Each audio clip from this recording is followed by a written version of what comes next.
மீண்டும் கட்டப்படுவீர்கள் என்னும் இந்த கர்த்தருடைய நிகழ்ச்சிக்கு ஆண்டவராகிய இயேசு கிறிஸ்துவின் நாமத்தினால உங்கள் அனைவரையும் நாங்கள் வாழ்த்தி வரவேற்கிறோம். இந்த நிகழ்ச்சியில நீங்கள் கலந்து கொண்டது நல்லதென்று சொல்லத்தக்கதாய் கர்த்தர் உங்களோட வாழ்க்கையில இன்றைக்கு ஒரு அற்புதத்தை செய்வார். விசுவாசியுங்கள், அது அப்படியே ஆகும் உங்களுக்கு. ஆமென். இன்றைய நாள்ல நான் ஒரு வேத வசனத்தை உங்களுக்காய் வாசிக்க போகிறேன். எசேக்கியேல் 36வது அதிகாரம் 36ஆம் வசனம். கர்த்தராகிய நான் நிர்மூலமானவைகளை கட்டுகிறேன் என்றும் பாழானதை பயிர் நிலமாக்குகிறேன் என்றும் அப்பொழுது உங்களை சுற்றிலும் உள்ள மீதியான ஜாதிகள் அறிந்து கொள்வார்கள். கர்த்தராகிய நான் இதை சொன்னேன், இதை செய்வேன். ஆண்டவராகிய இயேசு கிறிஸ்து நிர்மூலமானவைகளை கட்டுகிறவர் என்று தன்னை குறித்து அறிமுகப்படுத்துகிறார். ஒவ்வொரு மனிதன் இந்த பூமியில தன்னை குறித்து அறிமுகப்படுத்தும் போது ஒவ்வொரு காரியத்தை குறித்து அறிமுகப்படுத்துறத பார்க்கிறோம். இங்கு இயேசு சொல்லுகிறார், நான் நிர்மூலமானவைகளை கட்டுகிற தேவன் என்று சொல்லுகிறார்.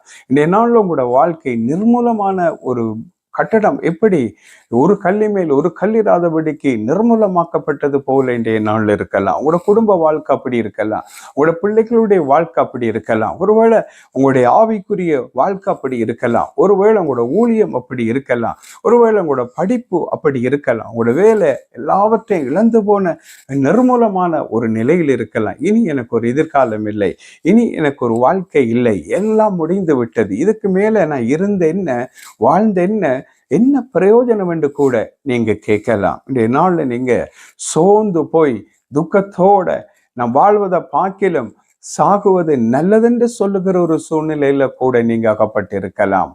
ஆனாலும் தேவனுடைய வார்த்தை சொல்லுகிறது, நான் நிர்மூலமானவைகளை கட்டுகிற இயேசுவாகிய தேவன் என்றவர் தன்னை அழைத்துக் கொள்ளுகிறார்.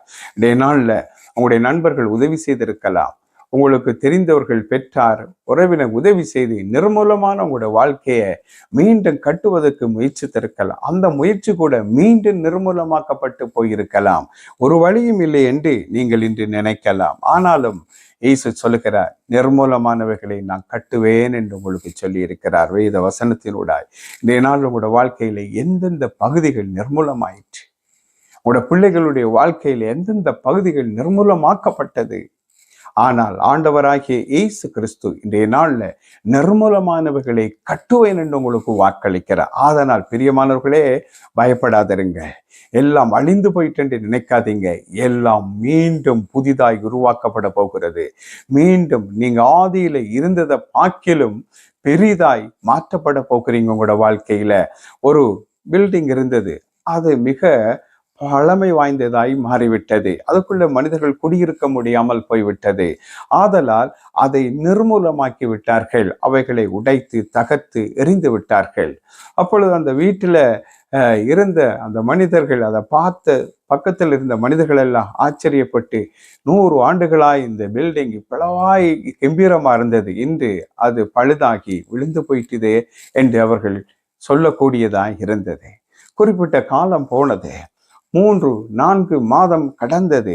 அப்படியாய் ஒரு பிரம்மாண்டமான பெரிய பில்டிங் ஒன்று கட்டி எழுப்பப்பட்டது. அந்த பில்டிங் இருந்த அதே இடத்துல இதை பார்த்த முந்தி இருந்தவங்க பார்த்து சொன்னாங்க, முந்தி இருந்த அந்த பில்டிங்கை விட இது எவ்வளவு பெருசா இருக்கிறது, எவ்வளவு பிரம்மாண்டமாக இருக்குது என்று ஆச்சரியப்பட்டார்கள். அதே போலதான் உங்களோட முந்தின வாழ்க்கையை பார்க்கலாம், உங்களோட பிந்தின வாழ்க்கை பெரிதாய் ஆண்டவர் ஆசீர்வதிக்க போகிறார். நான் இப்பொழுது உங்களுக்காய் செபிக்க போகிறேன். நிர்மூலமானவைகளை இயேசு கட்டுவார், உங்களோட பிள்ளைகளுடைய வாழ்க்கையை கட்டி தருவார், அவரால் முடியும் அது. ஆகவே நான் உங்களுக்காக ஜெபிக்கும் போது நீங்களும் என்னோடு இணைந்து ஜெபியுங்கள். மகா பரிசுத்தமுள்ள பிதாவை, உம்முடைய குமாரன் இயேசு கிறிஸ்துவின் வல்லமையுள்ள நாமத்தில் ஜெபிக்கிற ஆண்டவரே, இப்பொழுது உம்முடைய கரத்தை நீட்டும்படியாக நான் ஜெபிக்கிறேன்.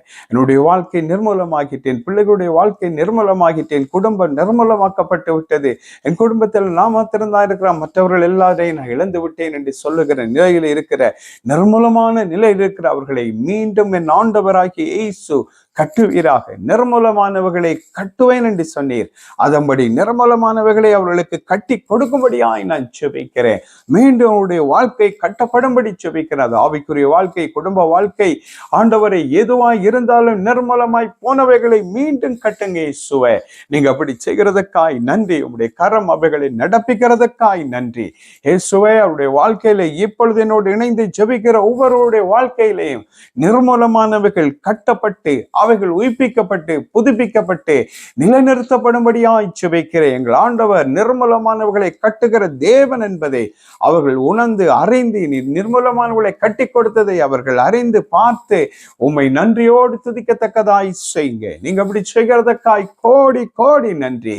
இயேசுவின் நாமத்தினால ஜெபம் கேளும் பிதாவே, ஆமென். ஆம் பிரியமானவர்களே, தேவன் நிர்மூலமானவர்களை கட்டுகிறவர் தான் என்று அறிமுகப்படுத்தியிருக்கார் உங்களோட வாழ்க்கையில். ஆகவே அவர் உங்களோட வாழ்க்கையை மீண்டும் கட்டிவிட்டார். அவருக்கு நன்றி சொல்லுங்கள் இயேசுவுக்கு. ஆமென்.